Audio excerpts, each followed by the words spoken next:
Chapter 29. Chuko Tian Shen meets a friend in the priory, and Tu Shin Ching takes a concubine in Nanking. The prior was chatting with his 3 lodgers when in hurried a novice. "That fellow is here again, father," he reported. The prior excused himself and went out. "Is it that wretch Long San?" he asked. "Yes," said the novice, "and he's up to even stranger tricks this time. Go see for yourself, father." The prior went downstairs, past the tea attendant who was fanning his stove at the gate, and into the hall.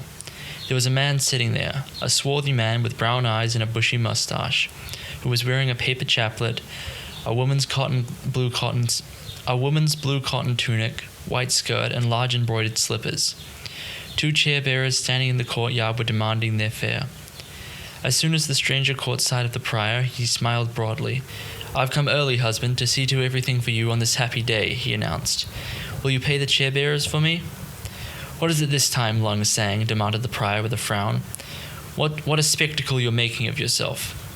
He made haste to pay the bearers. "Come on now, Lung San," he urged. "Take off those clothes. Do you want to look a figure of fun?"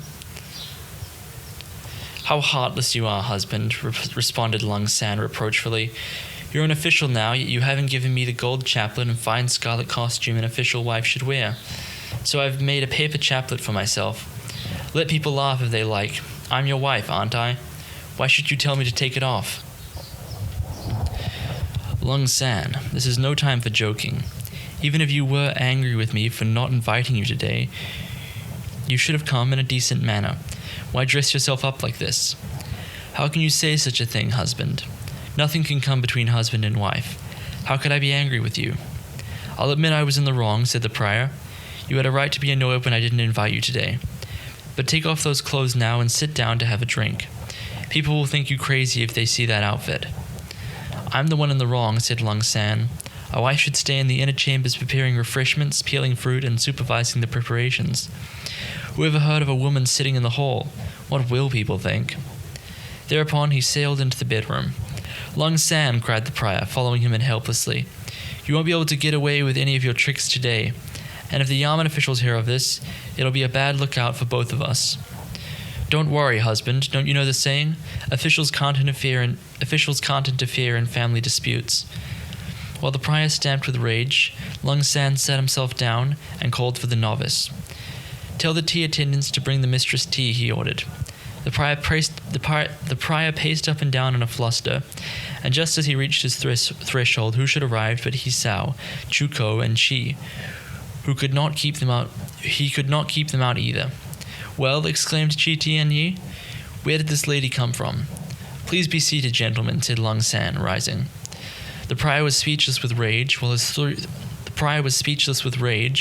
3 lodgers could not help laughing. At this moment, the novice burst in again. "Mr. Yu from the Yamen has arrived," he reported. The prior went out to greet Mr. Yu and Mr. Cao, 2 clerks in the Yamen. When they had bowed and sat down, they heard voices in the next room and walked over to investigate. Once again, the prior could not stop them. "Whatever is this?" they asked when they saw Lung San. Unable to conceal their amusement, all 5 guests burst out laughing together. "Gentlemen," said the prior desperately, "this man is a swindler who keeps coming to cheat me." "What is his name?" said Yu, chuckling. "He's called Lung San." "Lung San," said Kuo. "Today we are celebrating the prior's new appointment. Why should you come here to make trouble? Hurry up and take off. Why should you come here to make trouble? Hurry up and take off all those clothes and clear out." This is our private affair, gentlemen," replied Lung San. "It's none of your business." "Nonsense," exclaimed Niu. "You're simply trying to blackmail him. If it's money you're after, this is no way to get it. Let's all contribute a little silver to get rid of the scoundrel," suggested Hisao. "Otherwise it's going to look too bad." But Lung San refused to leave. As they were discussing what to do, the novice came in again. "Mr. Tung from the ministry and Mr. Chin are here," he announced. In walked Mr. Tung and Chin Tung Ya. "Is that Lung San?" said Chin, who recognized him. "You dog! After stealing dozens of tails from me in the capital, how dare you show yourself here in that costume? You're obviously up to your old tricks again, you miserable swindler. Take that chaplet and clothes off him," he ordered his servant boy. "Then throw him out." At that, Lung San lost his head and removed his chaplet and clothes himself. "I'm just here to wait on you, sir," he said humbly. "Who wants you waiting on him?" roared Chin. You were trying to cheat the prior here. Later on, I don't mind asking him to give you some money to start a business, but if you make any more trouble now, I'll have you sent straight to the Yamen." When Lung San, all his bluster gone, had thanked Chin Tun Ye and slunk off, the prior took his guests downstairs, greeted them again, and begged them to be seated. He could not thank Chin enough. "You spend most of your time at home, Mr. Chin," said Kuo when the attendants had brought tea. "When did you come here?" "I had to spend so much money at my last post that I decided to resign," said Chin. "By the time I reached home, my son had been lucky enough to pass the examination and into college, but to our surprise that caused a lot of trouble. And although virtue was bound to triumph in the end, I lost quite a little silver in that lawsuit. Since there was nothing to do at home, I went to Yangchao to look up Inspector Heesun of the Salt Gabble, who was my friend in the capital, and he was kind enough to recommend me to the Salt Guild, who paid me several hundred taels of silver." "Do you know what has happened to Inspector Heesun, Mr. Chin?" asked Tung. "No, what?" "He was arrested a few days ago for embezzlement." "Is that so?" exclaimed Chin. "Well, fortune is fickle." "Where are you living now, sir?" asked Kuo. "Mr. Chin has brought himself a house on the river at Lucky Crossing Bridge," answered Tung. "We shall call on you another day," said everyone. Chin thereupon ascertained the names of the prior's 3 lodges. "You're all famous scholars," he declared. "I have written some commentaries on the classics myself. In future I shall ask for your instructions." Soon several dozen guests had gathered, and the last to arrive were 3 men in square caps, accompanied by a Taoist priest whom nobody knew. "Which is Mr. Chi Tianyi?" asked one of the newcomers in the square caps. "I am," replied Chi. "What is your business with me, sir?" The stranger took a letter from his sleeve. "Our friend Chi Wei Hisao sends you his best regards," he said. Upon opening the letter, which he read with Hisao and Chuko, Chi Tianyi learned that these 4 men were Heesun Tung Chi, Chin Yu Lu, Kuo Tianpi, and Lai Hisa Shi. "Please be seated," he said. When the 4 men declined because there was company, the prior begged them to stay. "You have come a long way, gentlemen, and we are honored by your visit," he declared. "Please sit down." Since he insisted, the 4 men took seats. Then Chin Tung Ye asked them whether the news about Inspector Heesun was true. He was arrested the day we left Yangchao," said Kuo. Plays were performed while they feasted. In the evening, Mr. Heesun and Mr. Chin went back to the city, having taken rooms in East Garden Monastery. Gradually, all the other guests left too. Only Kuo Tianpi and Lai the Taoist priest stayed behind to spend the night in Chuko's room. The next day, Lai went to Divine Pleasure Temple to look for a fellow priest, and Kuo Tianpi rented a room outside the gate of the Temple of Kindness Repaid to open a seal shop there. Chi Tianyi and his friends opened an account at General Fortune Tavern outside the temple gate, where they could order meals on credit, and every day spent 40 or 50 cents on food and wine. When the selection of essays had been made, they engaged 7 or 8 engravers, brought about 100 reams of paper, also on credit, and prepared to start printing. Now that nearly 5 months had gone by, very little was left of Chuko's 200-odd taels of silver, but they continued to eat heartily every day without paying cash. "Mr. Chuko's money is nearly finished," said she to Hisao one day as they were strolling in the temple grounds, "and we've run up a good many debts. Suppose the book doesn't sell well. What shall we do?" "He started this of his own free will," replied Hisao. "Nobody forced him. When his silver runs out, he'll just have to go home for more. That's his lookout." Chuko's arrival put a stop on this conversation. After walking a little further, they were going home together when a sedan chair and 2 bearers carrying baggage came towards them. Our 3 friends turned back and followed this procession towards the temple. The curtains of the chair were drawn so that they could see the passenger, a young man in a square cap who looked vaguely familiar to Chuko as the chair flashed past. "I believe I know the man in the chair," he said. He hurried forward to accost the traveller's servant. "Where are you from?" he asked. "Our master is the 17th Mr. Tu of Tian Chang." When Chuko came back, the 3 of them watched the chair and baggage draw up at the abbot's house next to the home for old monks. "The man who just passed is the grandson of Minister Tu of Tian Chang," said Chuko.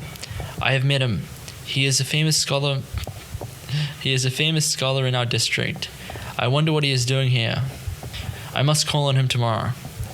The next day, however, when Chuko went to pay a call, he was told Mr. Tu was out. 2 days later, Tu returned the call, and the three men went out to greet him. It was a balmy, late spring day, and Tu, who was wearing a lined orange gauze gown and silken slippers, had a fan inscribed with a poem in his hand.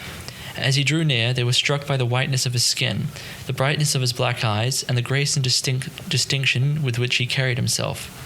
This man was both talented and handsome, and was one of the most brilliant scholars in the Yangtze Valley. After exchanging greetings, they sat down, and Tu asked Hisao and Chi their names and where they had come from. "My name is Tu Shin Ching, he volunteered. "I haven't seen you, Mr. Chuko, for half a year, not since the examination last year." "Last year," Chuko said to Hisao and Chi, "Examiner Shin set a poetry test for students from 27 counties in our prefecture. Mr. Tu came first on the list." "I simply dashed off some doggerel," said Tu with a laugh.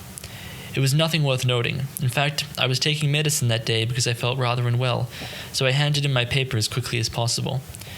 "Your honorable family enjoys such a reputation in the Yangtze Valley that men from every province look up to it, sir," said Hisao, "and you are the most gifted of all your brilliant kinsmen. Now that I have been fortunate enough to meet you, I shall seek your advice in all matters." "You are all famous scholars," replied Tu. "It is I who must hope for your instruction." After drinking a cup of tea in the hall, they adjourned to the inner room where tables were piled with proof sheets marked in red, which made a colorful sight. Having glanced through these, Tu Shin Ching set them aside. Then he came upon a poem by Hisao Chin Hisun entitled "A Visit in Spring to Black Dragon Pool." "These images are fresh," commented Tu. Is this your masterpiece, Mr. Hisao?" "That is my poor work. Will you give me your opinion of it, sir?" "With your permissions, I have a superficial observation to make. She should be written in a lofty style, but take these 2 lines in your verses. Is it distress that turns the peach blossom red? The willow has suddenly grown a heart-rending green. Aren't they too labored? Yet if you add the one word say to is it distress that has turned the peach blossom red, you have a perfectly good line in the Suzy side. You have a perfectly good line in the Sioux style. By changing the meter and adding a slightly awkward second line, however, I feel you have made it somewhat flat." This brief comment was enough to make Hisao break into a cold sweat. "Judging by your views on poetry, sir," said Chi to Tu, "you would get on capaciously with my kinsman Chi Wei Hisao." "Is he a relative of yours?" asked Tu. "I have seen some of his poems. He has a certain flair." Presently he took his leave. The next day he sent them the following note. The peonies in my garden are in bloom, and I have prepared a few light refreshments. Will you favor me with a visit?" The 3 men hastily changed their clothes and walked over.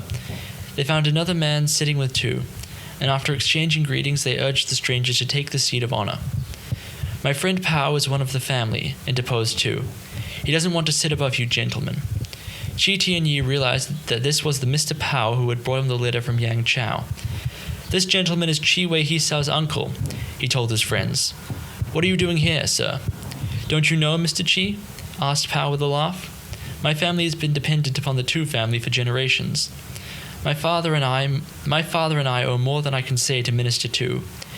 Hearing that the 17th Master was here, I naturally came to pay my respects." "Enough of that," said Tu. "Ask them to serve the wine." Then Pao Ting Hisi and a servant boy carried over a table. I decided to dispense with the usual dishes today, gentlemen," remarked Tu. "I have nothing to offer you but fish, cherries, and bamboo shoots to go with your wine while we talk."